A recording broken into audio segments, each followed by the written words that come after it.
최근 미북 회담을 둘러싸고 여기서 베트남에서 제일 궁금하게 떠오르는 질문은 베트남들 사이에서 베트남이 왜 북한을 돕느냐는 겁니다. 무슨 얘기냐면은 북한이 미국과 이번 회담을 통하여 관계 개선을 하고 경제 완화, 제재 완화를 얻게 되면은 어, 많은 그 한국에서의 그 베트남으로 들어오는 투자의 상당 부분이 북한으로 투자가 되어 들어갈 수 있고, 또한 그 베트남으로 들어오는 외국에 한국을 제외한 미국, 유럽, 일본에 또 어느 정도의 그 투자들이 심지어는 그 상당의 투자들이 북한으로 갈 수 있어서 당장 그것에 대한 민간 분야에서는 베트남 민간 분야에서의 우려가 굉장히 높은데도 불구하고 왜 베트남 정부에서는 그 북한의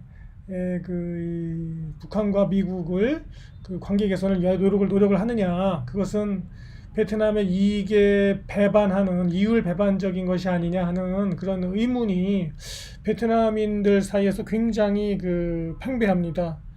다들 그 이유를 모르겠다. 그것은 아마도 모르겠으나 베트남 정부도 그렇게 원해서 하는 것은 아닐 것이다. 뭐 이런 이제 그 추측 정도를 하고 있죠. 그래서 저도 사실 베트남에서 살고 있기 때문에 당장 베트남 경제 사회적인 면에 우리도 영향을 받지 않습니까? 그러니까 이 점에 대하여 저도 궁금해서 자료를 찾아보고 하는데, 사실 거의 이에 대한 뉴스나 기타 자료는 뭐 별로 없습니다. 별로 없어서 그 이유는 그 베트남과 북한 간의 관계가 굉장히 최근에 소원해졌기 때문에, 별다른 관계가 외교적인 관계가 없었기 때문에, 또는 관계가 나빴기 때문에 뭐 굳이 논의하거나 할 필요도 없었고 그에 대한 기사도 없었던 것이죠. 2016년도 9월 달이나 또 2019년도 현재나 2월 달이나 사실은 큰 차이가 없습니다. 2016년도 5월 23일경에 미국 정부는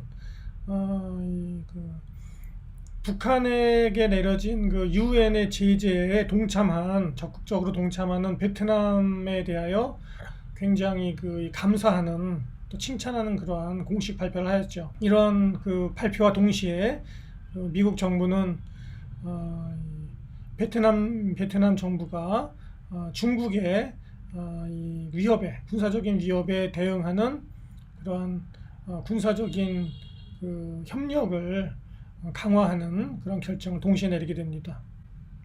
그래서 이 두 가지를 서로가 베트남과 미국 간에 주고받았던 것입니다. 이 갑작스러운 그 방향 전환은 많은 사람들을 놀라게 했죠. 왜냐하면 어쨌든 베트남은, 하노이는 북한과의 전통적인 오래된 우방이기 때문입니다. 베트남은 북한의 이런 호전성, 또는 또 이 핵실험에 대하여는 굉장히 그 비판을 함으로써, 드러내놓고 공개적인 비판을 함으로써 이 베트남과 북한 간의 이 그 긴장이 굉장히 지속되고 있는 것입니다. 네.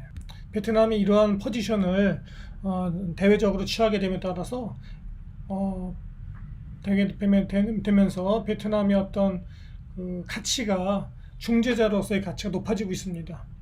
그래서 이때부터 2016년도부터 사실은 이 베트남이 미국과 북한 간의 중재자 역할을 하고 있다는 것을 우리가 알 수 있습니다. 그래서 지금 현재 베트남 하노이가 굳이 트럼프와 김정은의 그 제2차 미북 회담 장소로 선택되어진 것은 단순하게 우리가 그 지금까지 그 기사를 통해 알려지듯이 트럼프가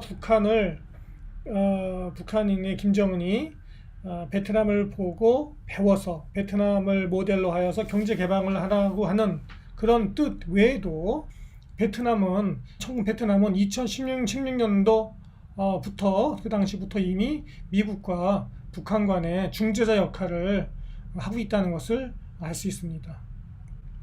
이름으로 인하여 이 성공적인 이런 그 베트남의 중재자로에서 역할은 베트남이 그 미국에게 더욱더 가치가 있는 존재로 전략적인 동반자 관계로 인식이 되어지고, 이로 인해서 그 베트남이 그 경제적인 그 이득과 동시에 중국을 상대할 수 있는, 중국에 저항할 수 있는 군사력을 키우는데 큰 도움을 미국으로부터 받고 있다는 것입니다. 특히 베트남 1968년도에 베트남 전쟁 말기로 들어가게 되면서 그 북베트남이 미국과 평화 협정을 이제 그 논의하게 되면서부터 김일성, 그 당시에는 이제 1968년도에는 김일성이 살아 있었죠. 김일성이 이러한 북베트남의 그 태도에 굉장히 화를 내고 공개적으로 반발하게 됩니다. 왜냐하면 김일성이 생각하기에는 미국과 북베트남이 가까워지게 되면은 이 아시아 태평양 지역에 있어서의 공산당들의 영향력이 악화될 것이고요. 그죠? 그거를 염려한 것입니다. 또한 김일성이 또한 염려하는 것은 이것은 더 나아가서 북베트남이 남한, 즉 대한민국과 또 이 외교 관계를 미국을 통하여 이제 그 취득하게 될 것이다. 그것을 가장 걱정하는 것입니다. 중국이 이 동남아시아 지역에 있어서의 그 어떤 이 동맹 체제를 국가 간의 그 아세안 국가 간의 중국을 중심으로 한 동맹 체제를 제안하였을 때 베트남이 거절했죠. 베트남이 거절함으로 인하여 이것은 또 그 북한의 김일성 및 그 이제 그 관계자들이 굉장히 경악을 하였던 것입니다. 원래 그 전통적으로 베트남은 이 인도차이나의 지역에 있어서의 헤게모니를 쌓고 중국과는 경쟁 관계에 있는 것이고요. 만약에 이러한 중국의 제안을 받아들이게 되면은 인도차이나에 있어서의 헤게모니를 베트남의 맏형으로서의 주도권을 상실하지 않을까 걱정했기 때문이었죠. 그래서 거절했습니다. 또한 베트남은 이 지역에 있어서의 소련 연방, 그러니까 인도차이나 지역에 있어서의 소련의 영향력을 아예 제거해버리자는 제안도 역시 거절하였습니다. 중국을 엿먹이는 일이죠. 당시만 하더라도, 김일성 때만 하더라도 북한은 중국의 맹방이었으니까 당연히 그 베트남과 이제 북한은 적대 관계에 들어가게 되는 것입니다. 그리고 이제 냉전이 끝나게 되면서 더욱더 두 나라의 관계는 악화가 되었죠. 1992년도에 특히 하노이가 서울과 대한민국과 국교를 정상화하게 되면서 더욱더 관계는 악화되었습니다. 이러면서 베트남과 한국 간의 경제 교류가 굉장히 아주 급성장하게 되었죠. 네. 그래서 이러한 경제적인 실용주의는, 베트남의 경제적인 실용주의는 공산주의적 이데올로기를 가치를 넘어서는 것으로 보일 수밖에 없는 것입니다. 북한의 대기근이 들었을 당시 1996년도 경에 베트남이 약 2만 톤의 쌀을 이제 빌려줬죠. 그 가치는 약 1,800만 달러에 해당이 됩니다. 이 돈을 북한이 갚겠다고 해놓고 베트남한테 갚지 않았습니다. 이러니까 베트남은 화가 났죠. 그래서 믿을 수 없다 도대체, 그렇게 생각을 하고 북한과의 어떤 그 경제적인 교류를 더욱더 하지 않았습니다. 네. 베트남은 이러한 경제적인 그 발전을 계속 이어나가기 위하여 한반도의 안정을 원했고, 그로 인하여 베트남은 공식적으로 한반도에 있어서의 그 핵 실험을 규탄하고, 한반도에 있어서는 그 비핵화를 있어야 된다고 지지를 하였게 되었죠. 네. 특별히 또 2010년도에는 북한에 의한 천안함 격침 때도 이를 공개적으로 베트남은 그 북한을 규탄하였죠. 사실은 그 양국 간에 북한과 베트남의 고위 관리들은 가끔씩 이렇게 왔다 갔다 하면서 교류를 해왔습니다. 베트남 에어라인, 유명한 그 베트남 항공도 역시 북한으로 취항도 하지 않게 되었죠. 그 미국과 가까운 사이가 됐는데 또 알고 보면은 뭐 불과 몇십 년 전만 하더라도 북한과는 굉장히 절친이었죠. 이 입장이 바로 베트남으로 하여금 미국과 북한 간에 아주 절묘한 중재자 역할을 할 수 있도록 만드는 것입니다. 미국과 베트남과의 관계 개선은 중국 덕분이라고 할 수 있습니다. 중국의 군사력 위협에 강력한 군사력 위협에 베트남이 미국을 꼭 동맹으로서 필요했다는 것입니다. 젊은 김정일은 미국과의 외교적인 관계 개선에 의하여 좀 겉으로는 거부하는 듯한 모습을 보였습니다만은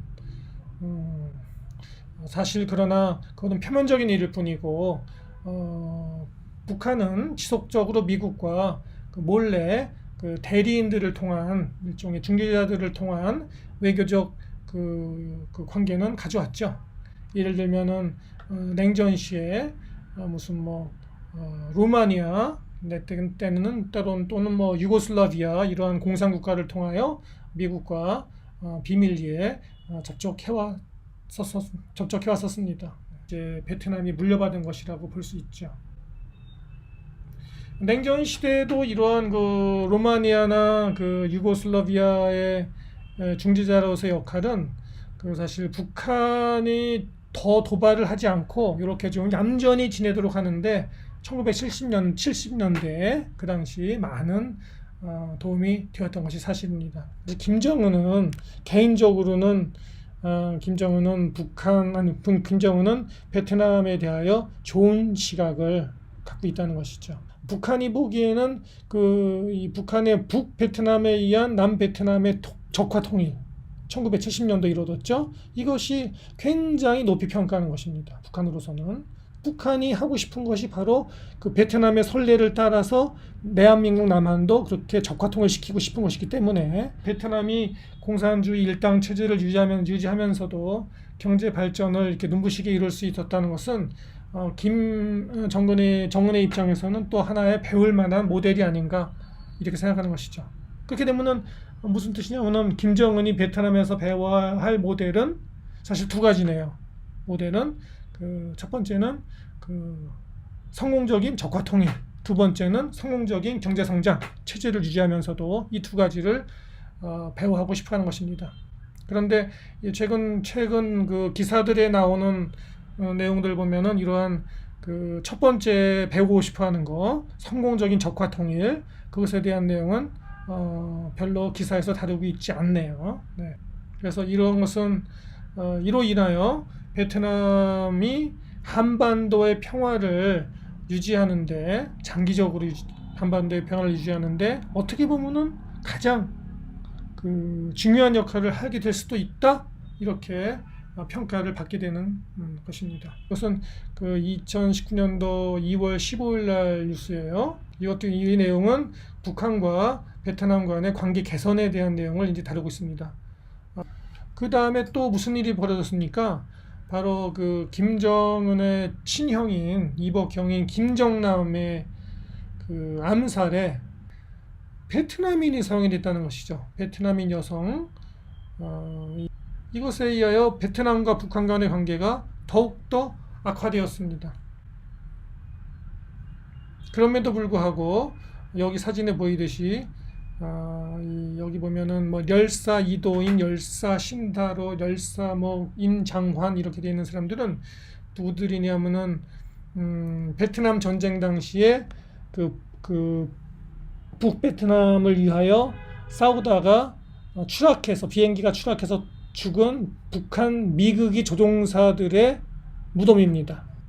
여전히 북한과 베트남은 전통적인 우방이 될 수 있는 충분한 어떤 역사적인 역사적 기억을 공유하고 있는 것입니다.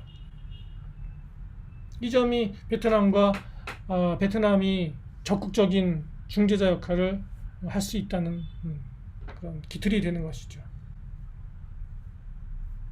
그렇죠? 열사 차순애라고 그래요. 열사 림장황 이렇게 되어 있습니다. 이 두 베트남 여성이 그 죄를 인정받게 되면은 법정에서 사형 선고에 해당이 된다고 합니다.